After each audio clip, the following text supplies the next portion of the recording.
Tell me again. Oh my God. To hand a mother their This pet is child. insane. They have a nice night. On October 18, 2018, Heather Gardner made a late-night trip to a laundromat, hoping to catch up on her chores for the week. With her was her sister Jessie, as well as Heather's 2 sons, her toddler Jathan and her 2-month-old baby, Benson.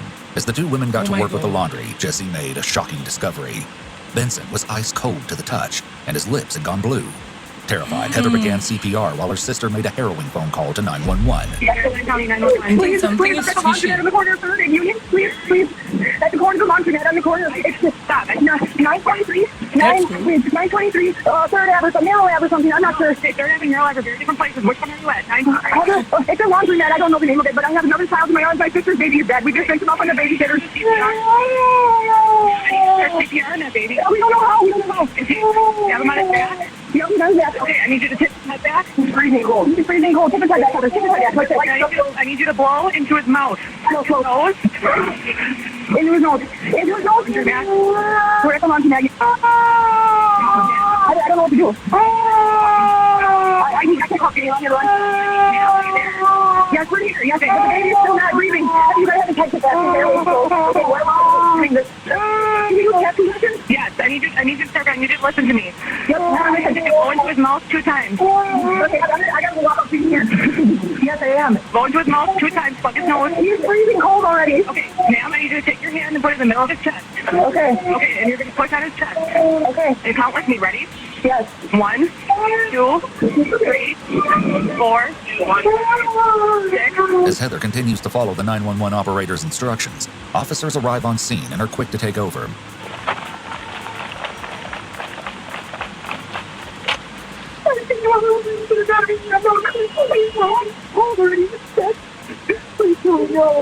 Are the pieces in there? Yes. Okay.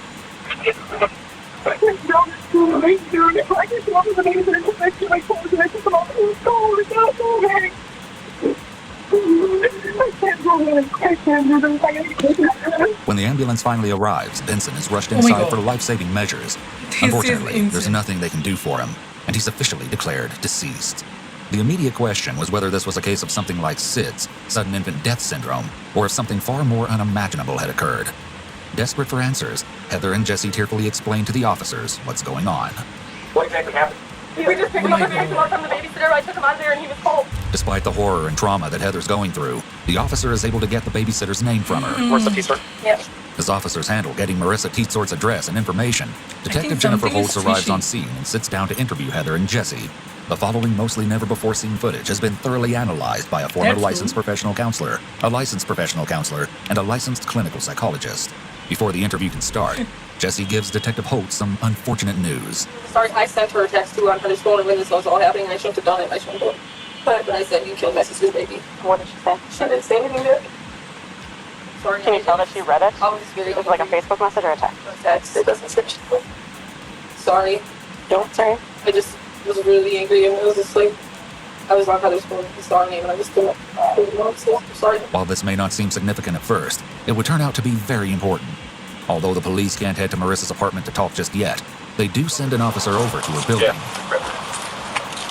The interview then gets underway, and at first, everything Heather and Jessie describe sounds normal.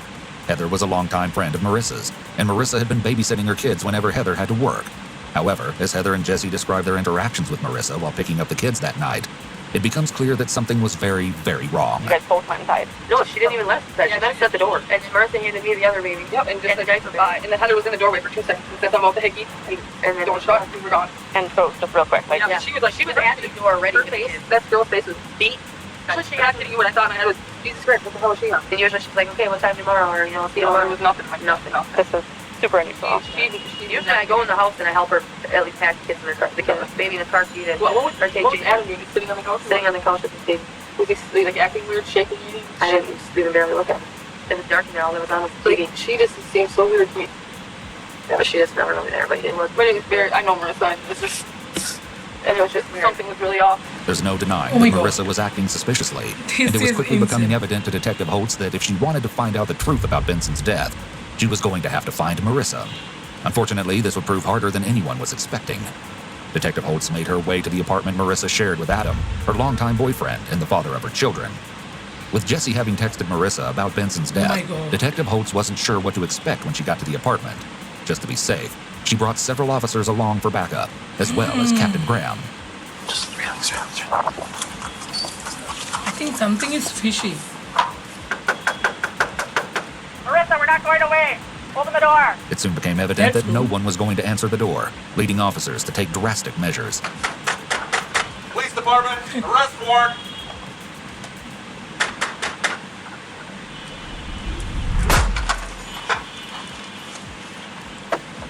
What's up, police? Anybody in here? Show me your hands, anybody? Just as they'd feared, Marissa was nowhere to be seen.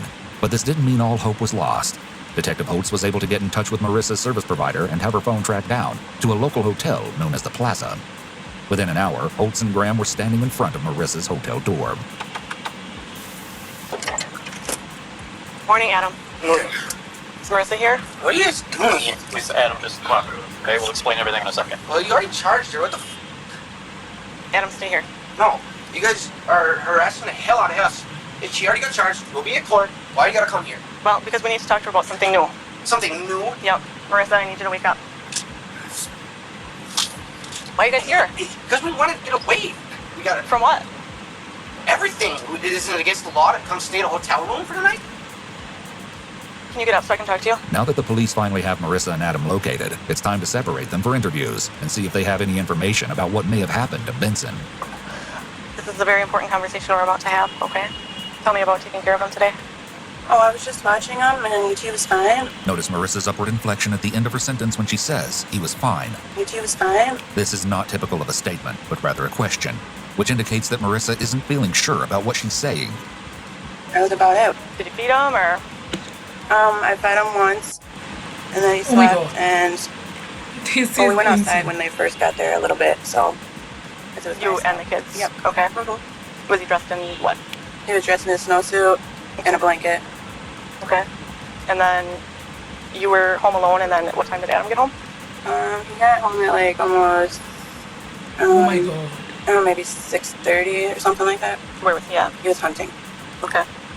And then what did you guys do after that, after Adam got home?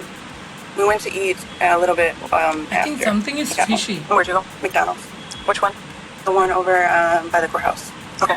Go inside, through the drive-through? Went That's inside. rude. Okay. How long did you stay there? I don't know, about maybe 15 minutes tops. Okay.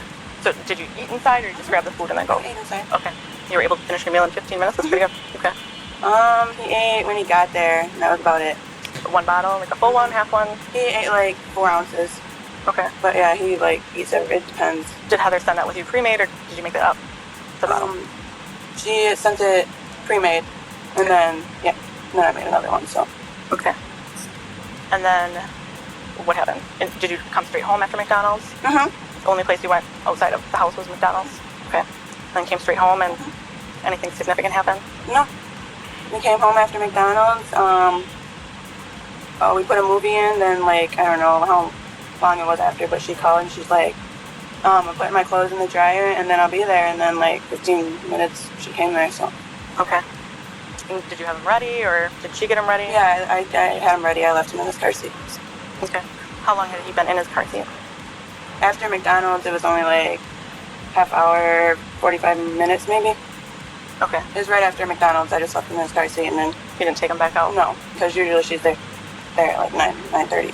Throughout this initial statement, Marissa is repeatedly saying, and then. And then he slept, and then like, and then This usually indicates something being left out in someone's story. In an interview, detectives will dive more deeply into portions of the story where a suspect is repeatedly using phrases like, and then, or, and this happened. You awake the whole time? no, he was sleeping What? the whole time. The whole time you babysat him? Well, no, I mean like after Oh my he God. got there, he was up for like This a is couple hours, insane. and then I fed him, and then I put him in the pack and play, and then I have this little camera, like the video monitor, and then like I had to check on him because I have that now, so like And he was in your back bedroom, or yeah, I back him. in your bedroom? In a pack and play? And then Oh my God. Are you okay? yeah, I'm just like half asleep. Marissa's laugh and smile here is odd given the circumstances. This is clearly a serious situation. When a suspect acts unconcerned, this can be a red I flag think for something deception. is fishy. They may be trying to play it cool so that they don't look guilty, when actually their behavior just makes them look more suspicious. That's Okay. cool. So the reason we're here, Brittany, I'm sure you must be asking yourself this, right? Brittany. I'm sorry, Marissa. You have Sister Brittany, right? The reason we're here, Although the audio here is redacted, we can infer that she informs Marissa that Benson is deceased. Why is he dead? we were hoping that you could shed some light on that. I don't know what happened. And I need you to tell me what happened. I don't know what happened. This is the most important conversation you will ever have in your life. No, I'm telling you. I don't. No, you're not telling me. You didn't tell me last time, and you're not telling me now, and I need you to tell me the truth. Heather deserves to know what happened. I know. As Detective Holt states, this isn't the first time that Marissa is being questioned about potential child abuse. In fact, it's actually the third time.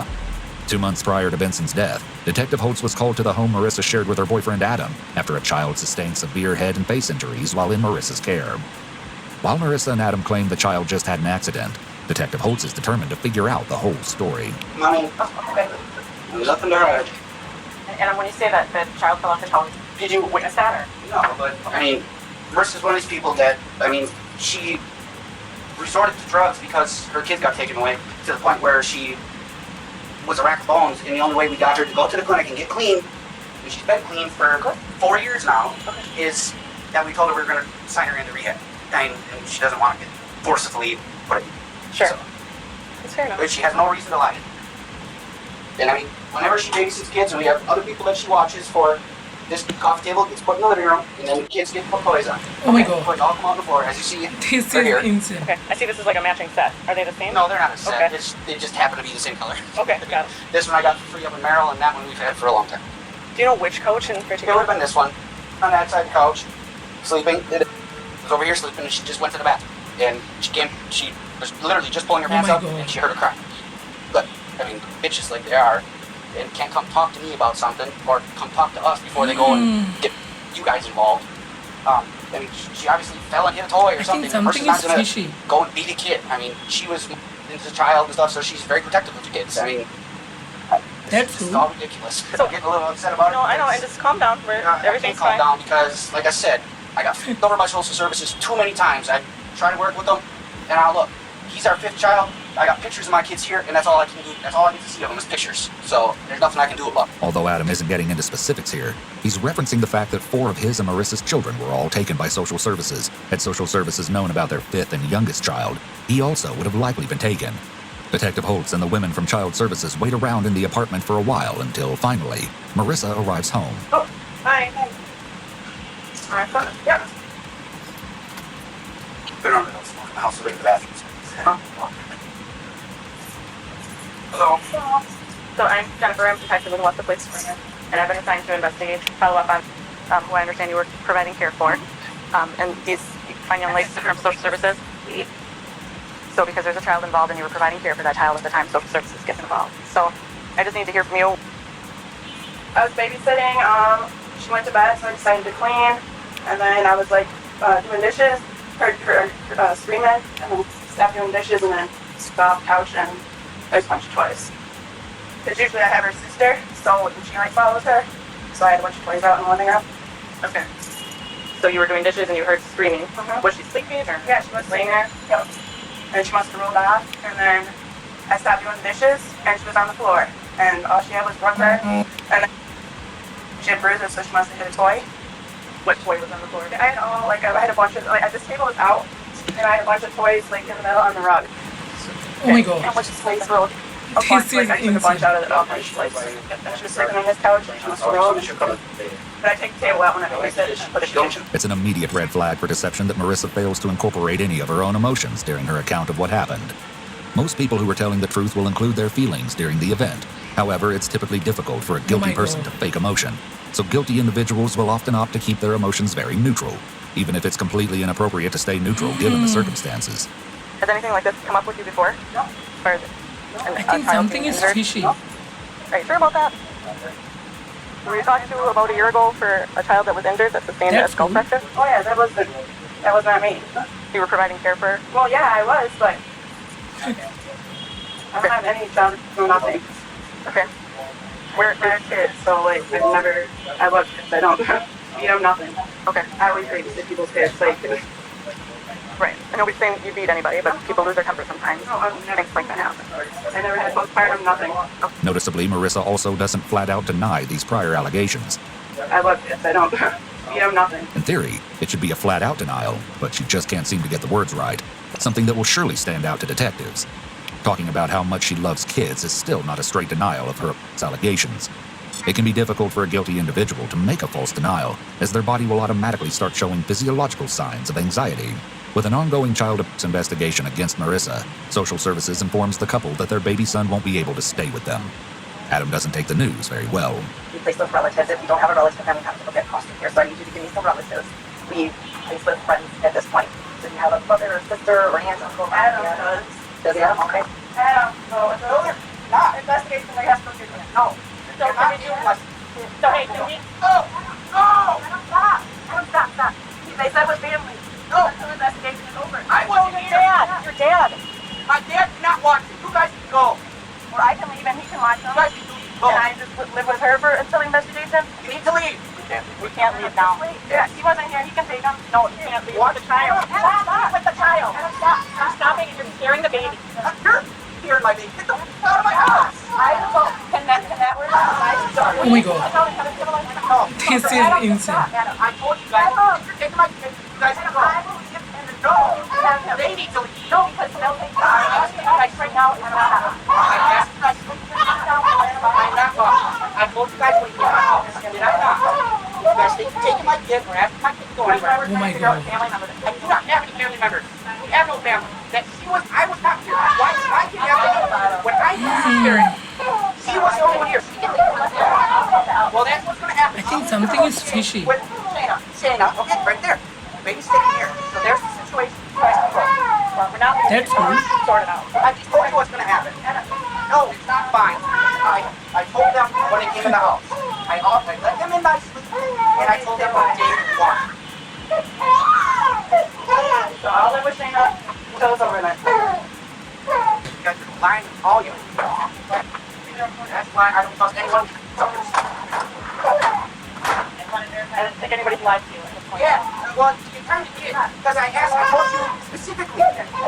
Did I not? Right when you guys walked in the door. I said, if you think you're going to do anything with my kid, you better bring the SWAT. That's exactly what I said, and I'm sticking to it. So you guys need to leave. And that you have to take him. I can't be here. Let's talk about this, Adam. I'll just call. Go. No, that's not how it works. We need to sit down and figure out the fight. No. I pay bills here. You guys don't pay my rent? No. So you can leave. Now let it ask you 15 times. Stop. So they're letting him stay with you. I'm leaving. But he needs to calm down, right? I will calm as soon as your head's going to the back of my door. You can sit and relax. I'm relaxed as soon as you go out my door. You can talk through the door, but I don't want you in my house. Can't he? Just take him and I leave. I can't leave a child here with him. I know. Because I'm pissed off. You guys are Adam, just stop. Adam, just stop. Right now. I'm calling. As soon as they leave, stop. My God. I can't help it, Mercy. You know. Go out. You want him here? My God, they're freaking out. Marissa and Adam are having very different reactions to their son being removed from their home.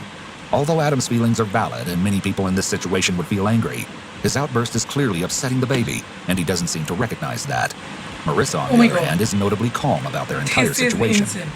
This is rather unusual, as most parents would be quite upset about having their child taken, especially if they didn't do anything wrong. This may be an act on her part. She may think that she needs to appear relaxed, because if she is explosive like Adam, it will just look like she acted that way with the child she babysat. And there's nothing Oh anymore. my god. You guys can go bring the dog in here, do whatever you want to do. But my kid's staying here. With these memories fresh in her mind, Detective Holtz is unrelenting in her interview with Marissa. Heather deserves to know I what think happened. something is fishy.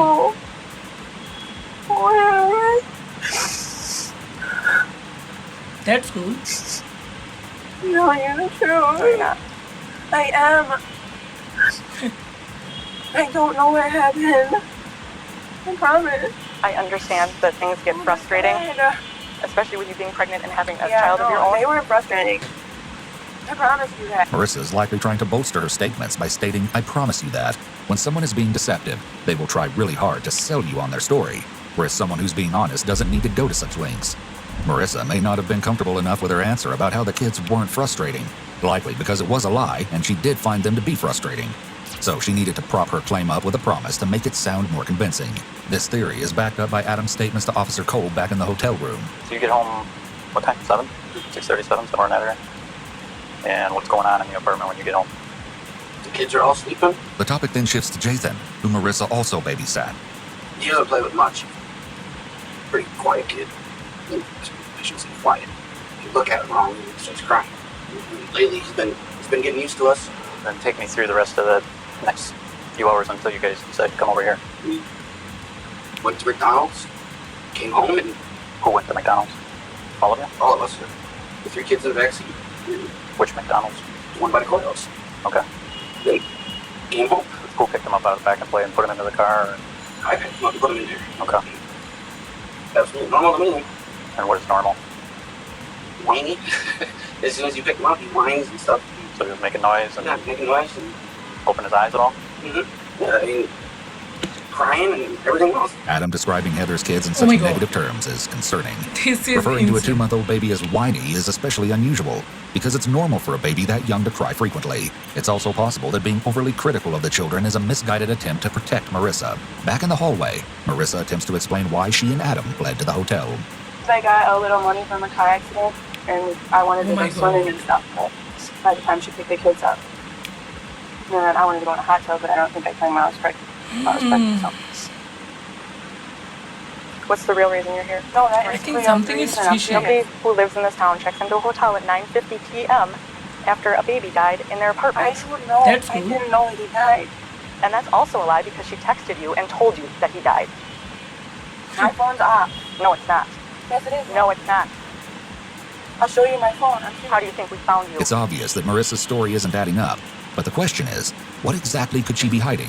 Marissa is likely keenly aware that with her previous child investigation, she looks incredibly suspicious right now. Even if Benson's death was just a heartbreaking accident, her history with kids makes it hard to trust her. Could she and Adam have fled to the hotel because of this? I'm curious. Now cut the crap, Marissa. This is the 3rd time we've had a discussion with you about a child, an infant in your care, and now one is dead. One is dead.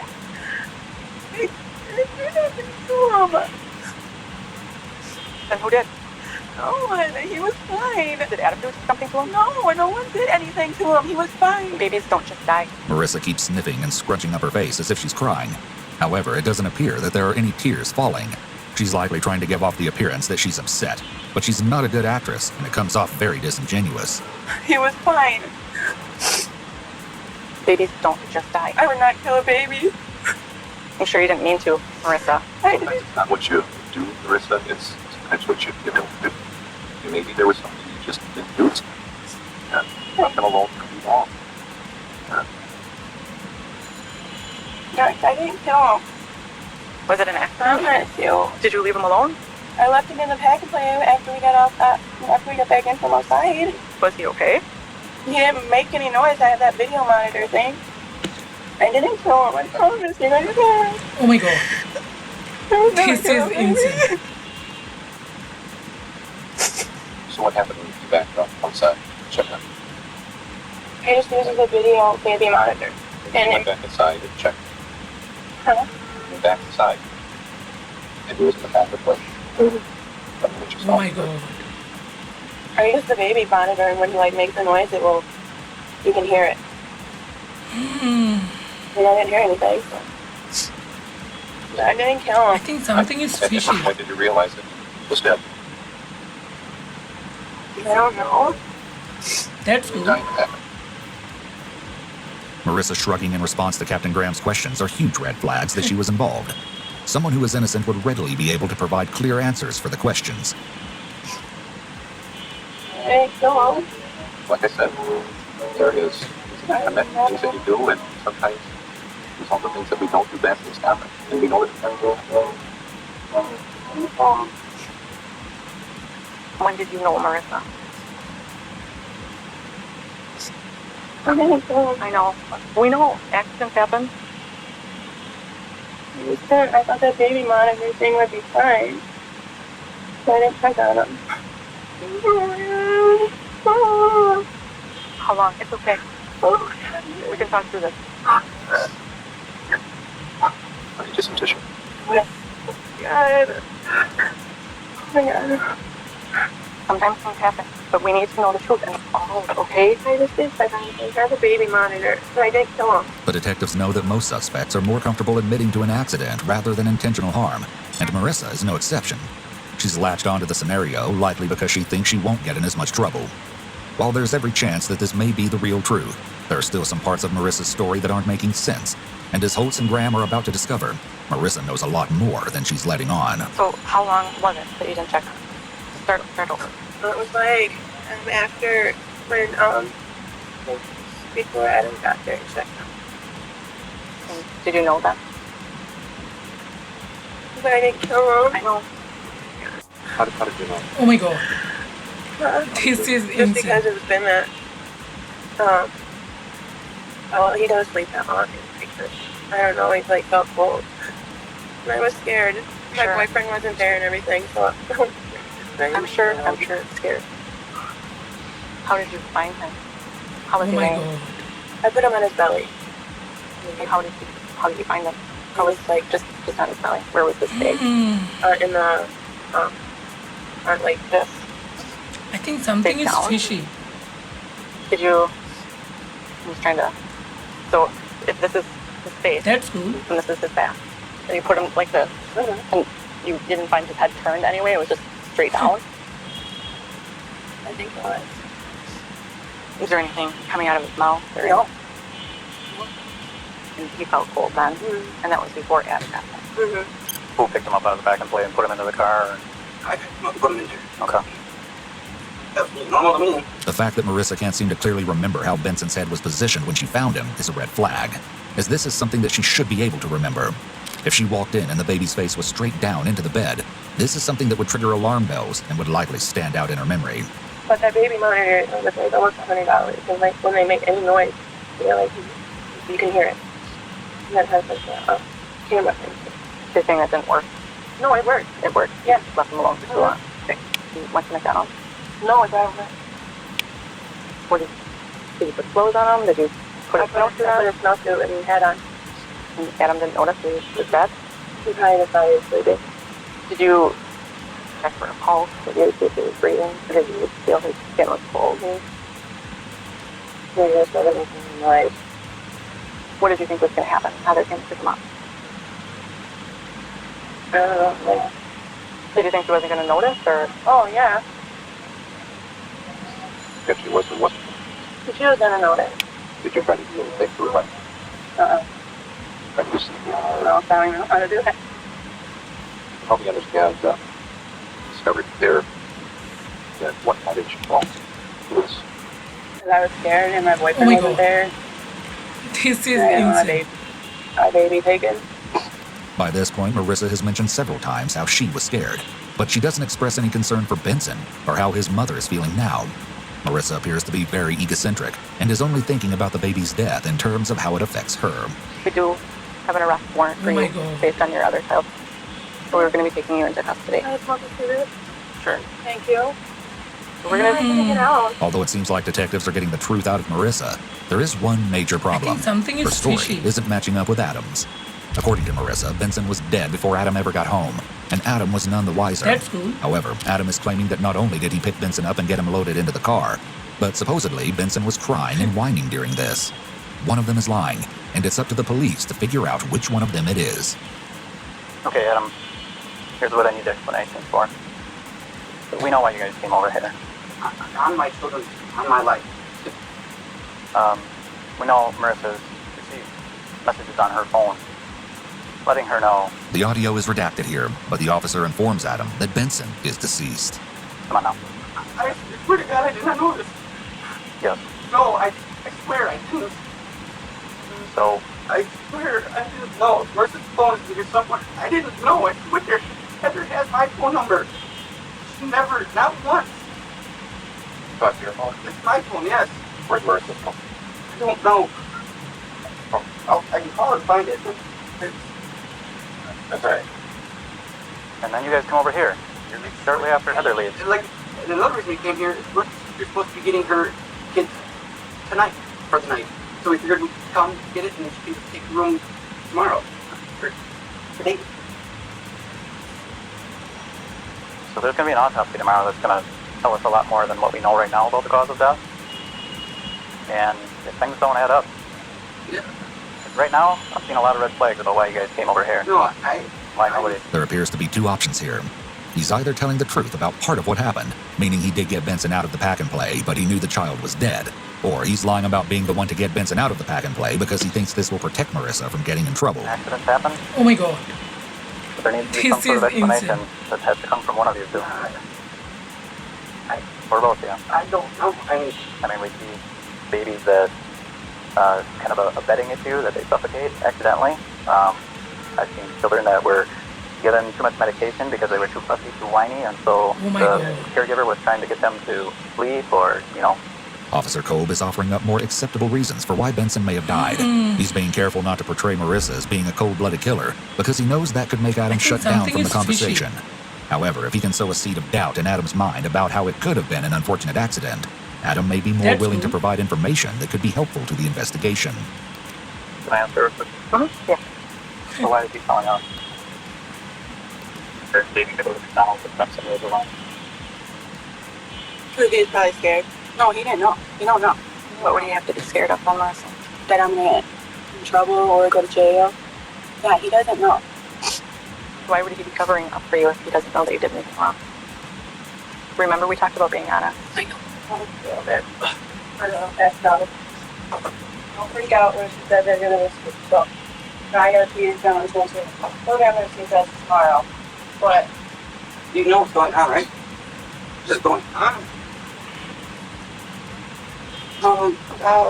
The bedroom. What did you tell me? She got him when I got there. No. When you guys were going to McDonald's. I got him out of there. And he was making noise. You said several times. We asked and clarified that with you, right? Yeah. Is that the truth? Yeah, he was busting stuff when we left.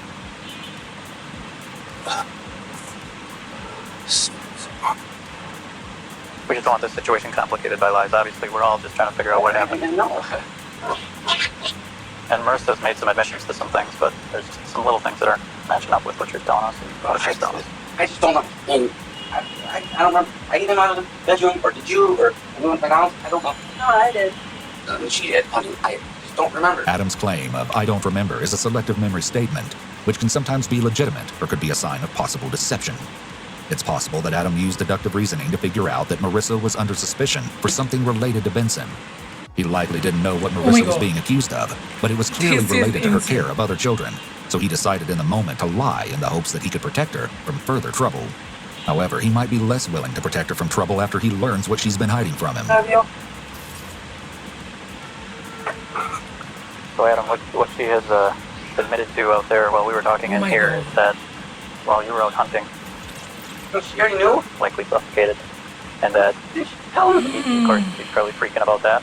And even when you came home and went to McDonald's, I she's think saying something she is fishy. knowingly put and into the car, leading you to believe he's alive and well, That's good. and he was dead all that time. And do you understand? We're not here to argue with you, fight with you, or nothing. We want what's best for the kids. I understand. And I think you do too. I do. And I even think Marissa does. But she has a poor way of doing it, I guess. I mean, you can ask anybody that we live around. Everybody gets in a mood where they don't want to be bothered or whatever. But when that happens, she'll tell me, and take care of her, and she'll show her what she's got to do. So, every time this happens, we really don't know. And that's why I told her. I didn't want her watching any case. As Adam waits at the hotel to deal with CPS, Marissa agrees to go back to her apartment with Detective Holtz in order to demonstrate how she found Benson. If Detective Holtz can clearly see how Benson was positioned, she may be able to determine if his death was the result of an accident, SIDS, or something far more sinister. We have these out because it makes it a little more realistic as far as like facial shape and things like that. What I want you to do is just like walk through exactly how you put him down. Ready? Okay. Yeah, so I just put him in here, and then I sent camera on, and so I put him in here, and I put the blue blanket on. So you, when we were at the hotel, you were talking about like his face was to the side a little bit. Yep. Can you show me exactly how his head was? I know his body probably It's didn't. not gonna. Right, this isn't completely anatomically correct, but if you could just show like how his face was. I realized that his body was flat, and it wouldn't turn out like that, but it was to that side specifically? So to his I right? think so, yeah. Although Marissa's been laughing and smiling throughout this demonstration, she's likely still feeling some anxiety. If we look at her hands, we can see that they're almost closed my into God. fists, which indicates that she's This feeling is tense. insane. Most caregivers would be traumatized by having a baby die in their care. Having to reenact their last actions with the infant would likely be difficult and emotional. In stark contrast to this, Marissa appears to be completely unaffected. However, this image of her clenched hands may provide a glimpse into her inner stress. Did he have enough? Oh my god. No. Okay. Just the receiving blanket and then his blanket. So the receiving blanket was already folded up and laid down before you came in here. When would you have done that? I think I did it. I laid him on I the think couch. something when is fishy. You found him. Exact same position, or was he different?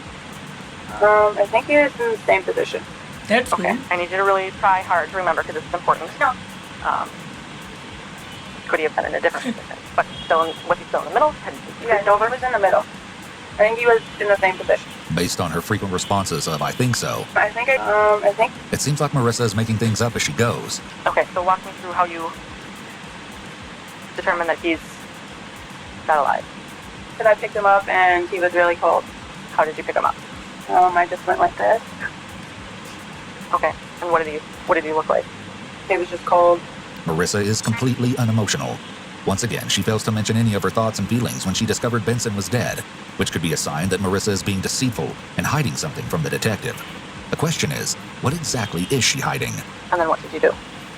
Laid him down, put his snowsuit on. Where did you lay him down? Oh, I think I laid him on the floor.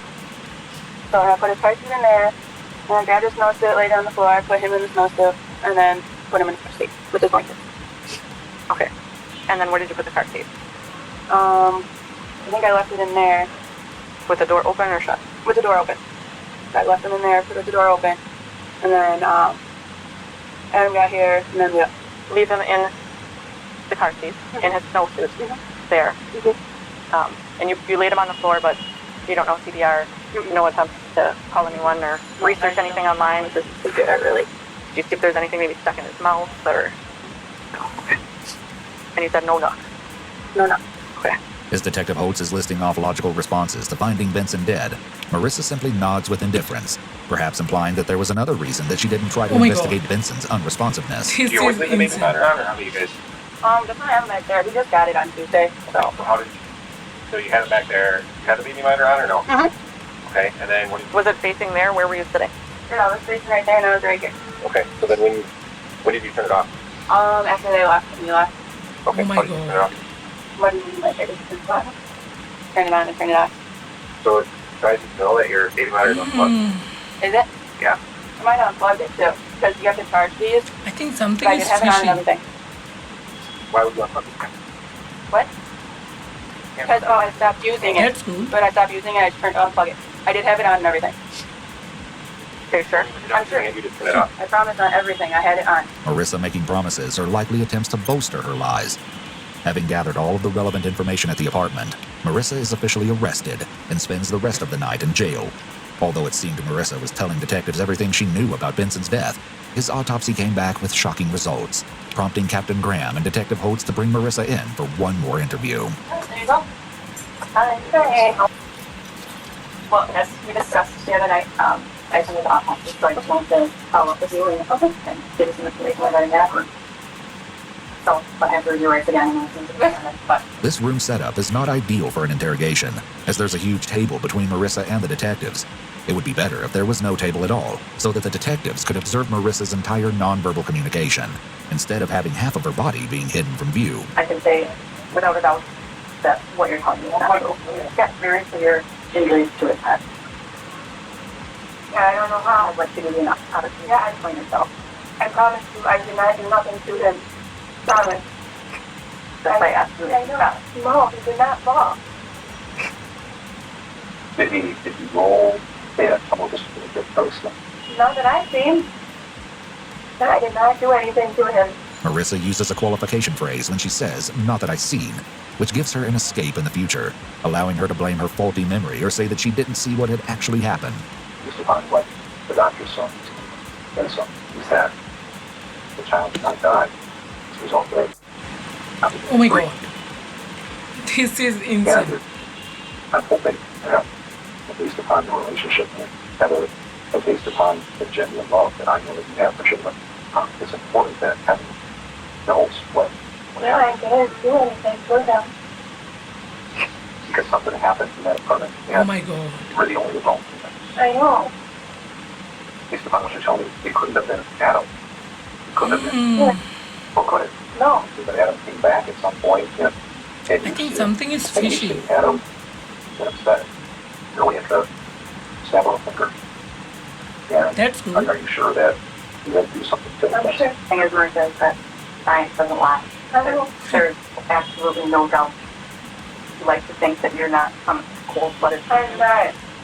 and I want to believe that you do genuinely love children. I see it with you in person. I see it with the people that you're carrying. And I'm sure you had a bond with them because you've been watching.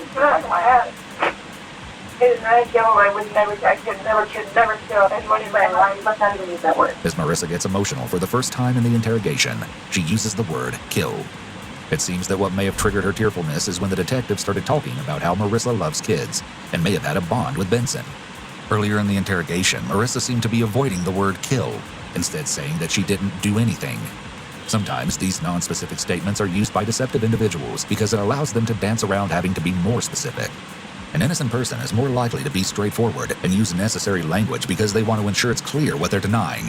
A deceptive person may prefer to avoid using such explicit language because it means they will have to look the detectives in the eye and And lie. if something happened, and it may have been an accident, it may have been a fall, but something happened and it was not that you went to sleep, Marissa. It was not. So let's get over that. I did not do anything to him. And what happened? I don't know. Something terrible happened. And you were taking care of him. And it's important for Heather. It's important for you. And it's going to look better for you, quite frankly, if you And this is your one opportunity. I know, if I could never do anything like that to any kid. That's why I don't want to think that it was intentional. If it wasn't intentional. Oh my god. Plus, you have This is insane. maybe more than I can walk on that. You have in this other case that was outrage, is a felony offense. Yeah. It's pretty serious. And you have other children that have been taken away. Yeah. You're on the road to recover from some drug addiction. And sometimes Oh my god. the weight of life can become too much to bear, and you see yourself acting without even thinking, just reacting in a way that are outside of your character. And I think something wonder is if something fishy. Like that happened. A person there, extra fussy because he's got some sores and That's good. he's not receiving feeding well and something. No, I can never believe. I love kids way too much. I can never know. I hear you say that, and I want to believe you, like I said, but there has to be an explanation that it's not what you told us. Suspects may be more willing to confess if they feel like the detective truly understands them and their situation. Graham and Holtz are both doing a really good job of relating to Marissa and being empathetic. In the read technique, it's important for investigators to appear non-judgmental, as that creates a dynamic in which the suspect may be more likely to open up. But an accident or something. I don't know what happened. Like I said, Ball, I asked you. not when I was around because ball. You're the only one there, right? I know, yes. Hurt badly. I want to believe that it was an accident and you're not a monster. And that must be.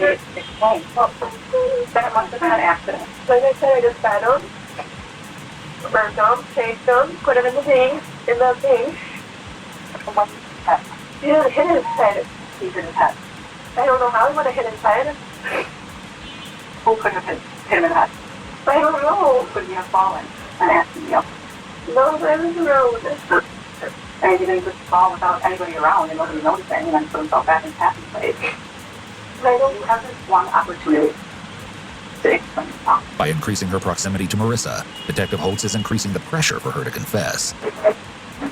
I don't know, maybe on the couch, see the place where It's sort of like the hard part about the arm. the arm, or like the arm part, I don't know, So as you were saying it down, was the hard is maybe, not just a little bit. I don't know, I could never, Oh my god.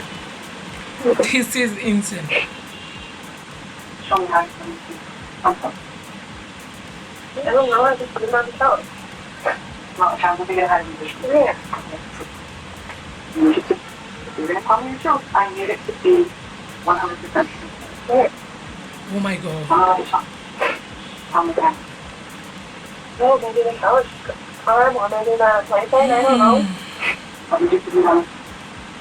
Let's say that. I think something is fishy. I didn't know no, I can never do that. That's good. No, I could never.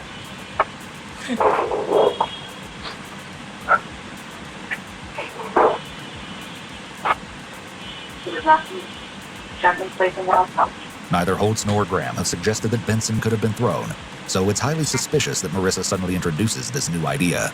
When new language is introduced by the suspect, such as what Marissa has just done here, detectives will likely see it as a big red flag that the suspect has been hiding something. Marissa is still refusing to tell Detective Holtz the truth, so Holtz decides to play into Marissa's emotions and ask her how she would feel if it was her own child who died. Think of how terrible that is. And not knowing what his last second was like. Please help me. Please bring that to Heather. You're not. Please. You can't be a mother. She deserves to know what's happening. And this is your last chance to tell the truth. Otherwise, I am not to walk out here and tell Heather. But apparently Melissa is a monster. She can't even explain what he did. Even if it was an accident, please. You have to help me tell Heather.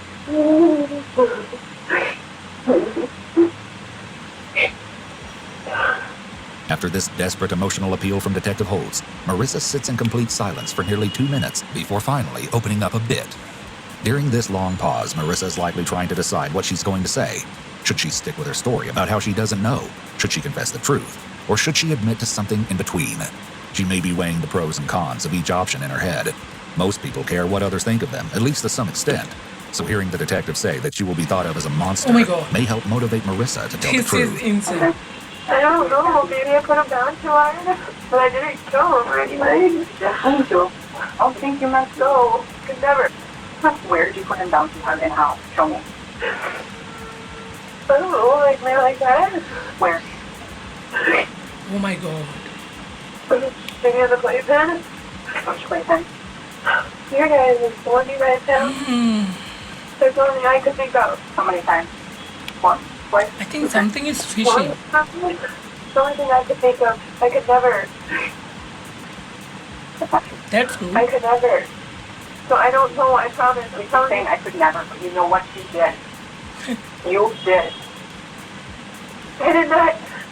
That child had multiple injuries to his head. Not one time, and it's not from a playpen. I don't know where he could have got it from. I did not do it. Everything else, no, you were true. No, you're not. Yes, I am. No, you're not. Yes, I am. Absolutely not. Unless it was harder. Could it have gone harder? And could it have happened more than one time? You don't know. Could it have more than one time? Just one. But was it harder than that? I don't know. I didn't think so. And when you did that, did you stop breathing? I don't remember. You don't remember? It's pretty significant. I don't remember if the child died in front of me. When a suspect claims to have a memory failure, such as claiming not to remember such a major detail, this can be a sign of deception. Marissa saying that she can't recall if Benson died right after she put him down roughly is a major red flag, as most people would remember such a significant event. How were you holding on to him? What do you mean?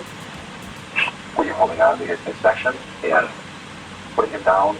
How did you? I put him in there, in the midsection. On his back or on his butt? I held him in, put him in there. Did you let him go?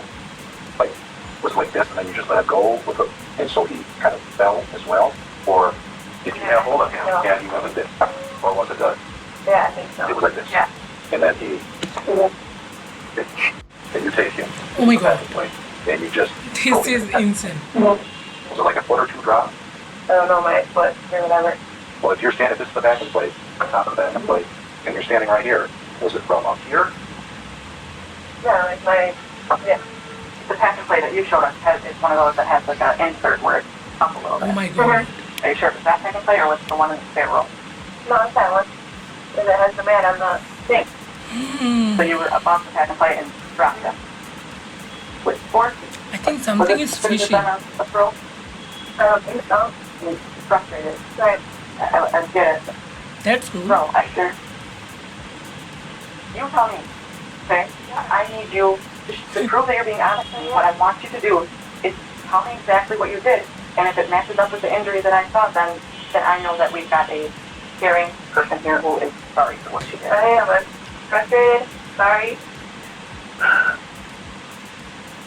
In that frustration, go in, sit in your bedroom. The packet plate is right there next to the bed. And were you standing right next to the packet plate? Were you standing by the door and just threw it in there? I think that's the packet plate.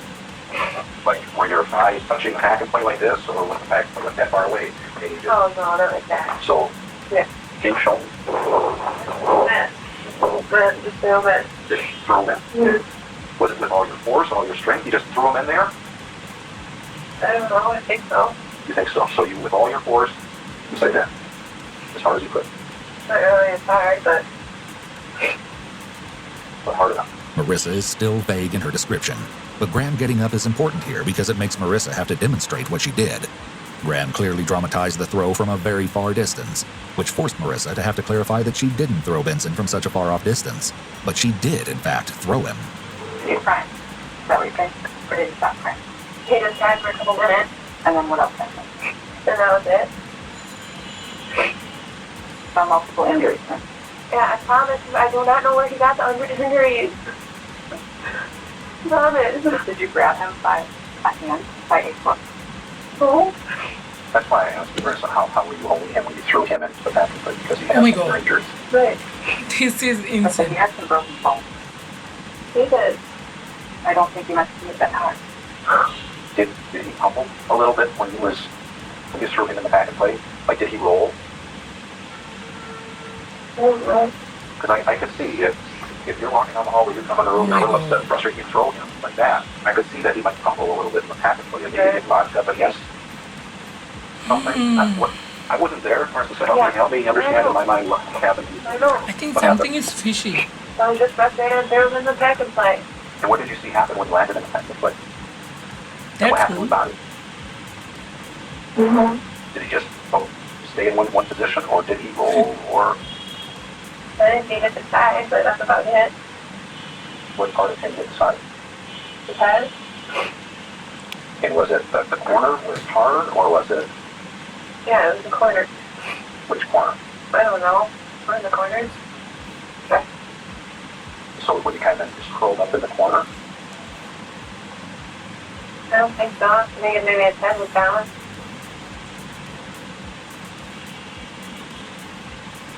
So you throw him in. He tumbles into the corner of the packet plate.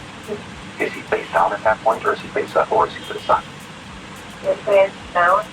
Good. So you throw him down on his back. He tumbles a little bit into the corner of the packet plate, and his face is down. Then do you pick him up again and throw him down, or what do you do? No. What do you do?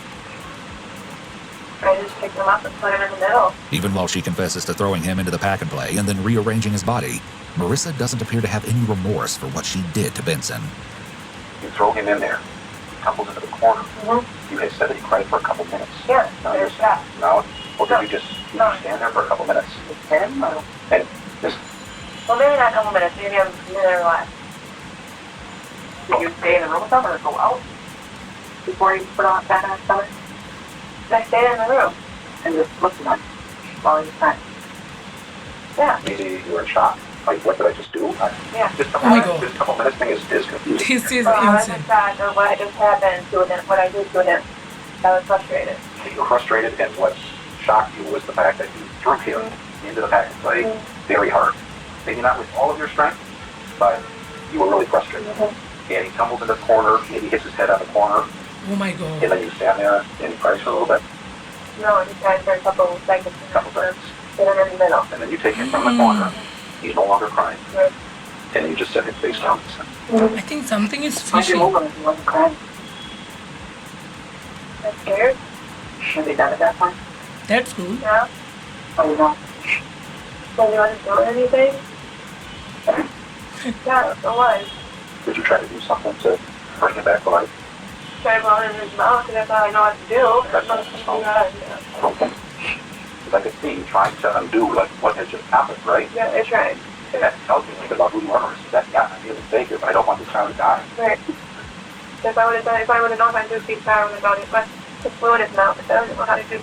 Although Marissa now claims to have tried to revive Benson, she laughed and denied trying to revive him at all. I don't know how to do it. No attempt to call anyone or research anything online to really.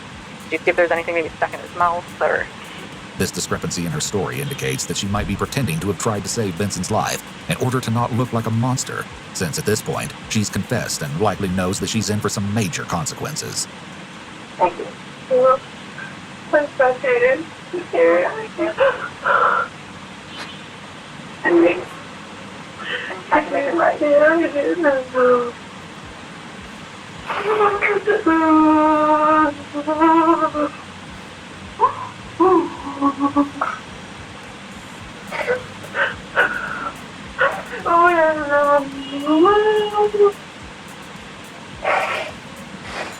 Although Marissa is sobbing, this may be in response to the consequences of her actions, which she knows are coming, not for what she did. I was scared to call 911. But Adam wasn't there, and I had the other kids.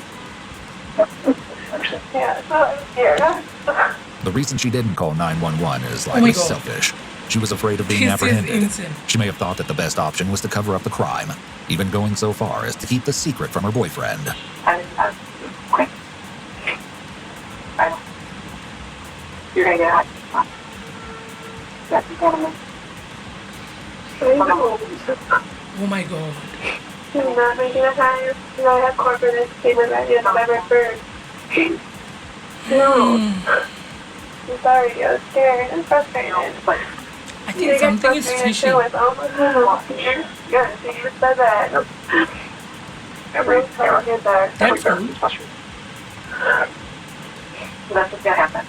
And then eventually, someone, you're gonna start this meeting today. For lunch. I don't know. I can't do it. We need to talk to the citizens and travel to make sure I'm not trying to do something. Check the secret. I mean, you have to know that there's consequences to it. I understand it's sorry and it does mean a lot. But we need to make sure it's not happen. Do you have any other questions? Once again, Marissa shows that she's putting herself first by asking for a lower bond. She also appears to be surprised to find out that she will be charged. It's almost as if she expected that if she just said sorry, they would let her go.